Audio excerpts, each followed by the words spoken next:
Hello दोस्तों, welcome to Anuj lit up.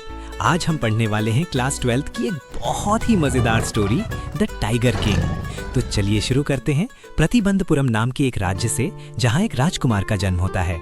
जैसे ही वो 10 दिन का होता है, एस्ट्रोलॉजर्स यानी ज्योतिषी उसकी कुंडली देखते हैं और एक भयानक भविष्यवाणी करते हैं कि इस बच्चे की मौत होनी तय है। लेकिन फिर एक अजीब चमत्कार होता है। राजकुमार अचानक अपने 10 दिन के मुंह से सवाल पूछता है, बताओ मेरी मौत कैसे होगी? ज्योतिषी घबराते हुए कहते हैं, राजकुमार आपकी मौत टाइगर बाघ के हाथों होगी। ये सुनते ही वो 10 दिन का बच्चा अकड़ कर कहता है, तो फिर टाइगर्स को संभल कर रहना, देख रहे हो दबंगई। यही एक लाइन इस पूरी कहानी की टोन सेट रखती है। बड़े होकर ये राजकुमार प्रतिबंधपुरम का महाराजा बनता है और उसे नाम मिलता है टाइगर किंग।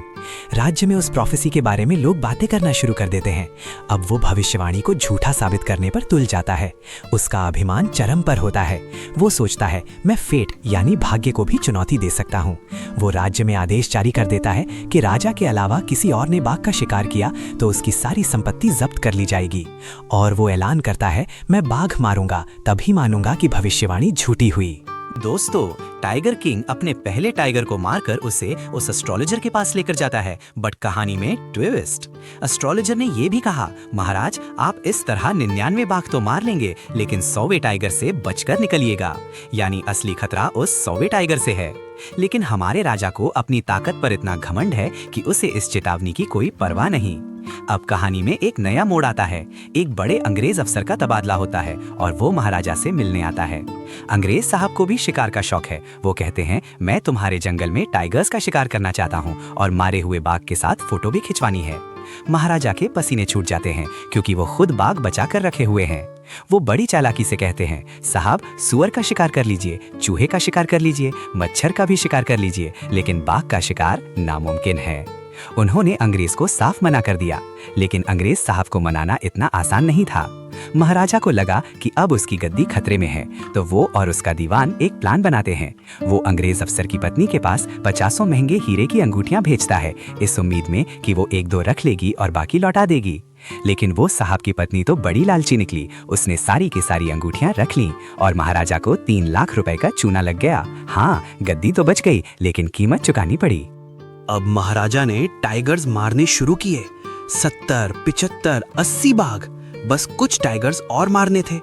लेकिन अब समस्या ये थी कि प्रतिबंधपुरम के जंगलों में बाघ ही नहीं बचे थे, वो विलुप्त हो चुके थे।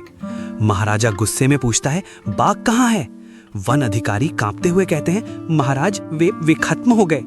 प्रकृति ने अपनी सीमा दिखा दी थी, लेकिन टाइगर किंग को तो 100 बाघ मारने थे। अब उसकी जिद के आगे कुछ नहीं चल सकता था, तो उसने एक नई चाल चली। उसने अपने दीवान से कहा, मेरे लिए ऐसे राज्य से दुल्हन ढूंढो जहां बहुत सारे बाघ हों। हाँ दोस्तों, उसने शादी को भी टाइगर्स का शिकार करने का एक जरिया बना लिया। अब वो अपने ससुराल के जंगलों में जाकर बाघ मारेगा। कुछ समय बीता और ससुराल में भी टाइगर्स खत्म। अब महाराजा को थोड़ा पैनिक हुआ। सोते जागते हर वक्त उनके मन में टाइगर्स का ख्याल आ रहा था। तभी महाराजा को खबर मिलती है कि एक गांव में बाघ आ गया है। गांव वाले दहशत में हैं। वो फौरन मौका पाकर खुश हो जाता है और कहता है, तुम्हारे गांव पर 3 साल का टैक्स माफ, मैं खुद इस टाइगर का शिकार करूंगा। उसे लगता है बस अब यही वो आखिरी 100वां बाघ है, जिसके बाद वो भविष्यवाणी से हमेशा के लिए आजाद हो जाएगा। लेकिन मुश्किल ये थी कि गांव वालों की खबर का कुछ फायदा नहीं हुआ। वहां कोई बाघ नहीं था। महाराजा दिनों दिन जंगल में डेरा डाले बैठा है और गुस्से से आग बबूला हो रहा है। उसने कई अफसरों को नौकरी से निकाल दिया और गांव वालों पर टैक्स दुगना करने का आदेश दे दिया। अब दीवान साहब की जान संकट में थी। अगर महाराजा को टाइगर नहीं मिला तो वो अपनी नौकरी से हाथ धो बैठेंगे। तो उन्होंने एक मजाकी और हताश करने वाला कदम उठाया।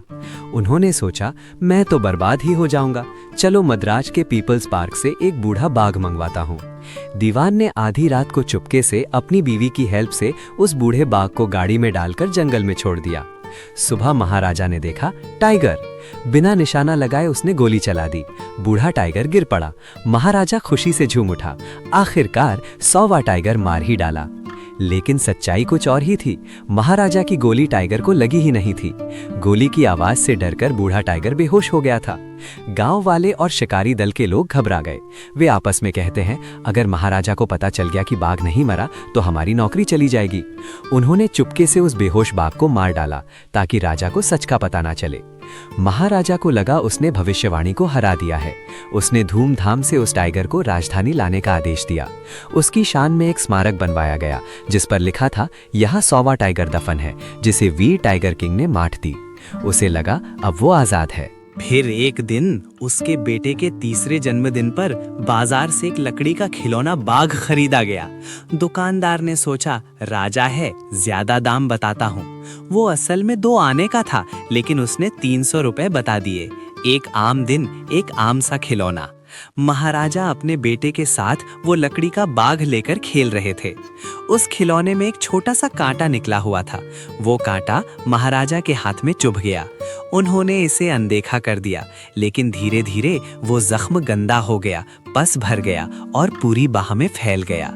3 सर्जनों ने ऑपरेशन किया, लेकिन अंत में वे सिर्फ इतना कह पाए, ऑपरेशन सफल रहा, लेकिन महाराजा नहीं रहे। तो दोस्तों, देखा आपने, 99 टाइगर मारने वाले टाइगर किंग की मौत हुई एक लकड़ी के बाघ से। जो बाघ असली था वो उसने मार दिया, लेकिन जो नकली था उसी ने उसकी जान ले ली। भविष्यवाणी कहती थी उसकी मौत एक बाघ के हाथों होगी, और हुई भी एक बाघ से, चाहे वो लकड़ी का ही क्यों न रहा हो।